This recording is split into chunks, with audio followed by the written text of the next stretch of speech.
kami po nagpapasalamat sa inyo sa pamagitan po ng ating Master Julio sa JM Martial Arts at kay Tonga po at sa mga management po ng Free Taxi. Kayo po inaanyayahan ko, I'm inviting you to join the iCali Pilipinas, which is actually formed by Tohon Apollo Ladra. It is a combination of all FFMA practitioners in the Philippines. Okay, he's based in America, but he was here last month. We trained Armed Forces of the Philippines previously.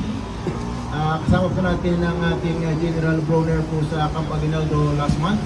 Nag-training po kami doon. I-join ko po kayo sa iCali Pilipinas para ma-recognize po, mas lalo po ma-recognize po tayo. Isa po ako sa nag-organize po ng iCali Pilipinas.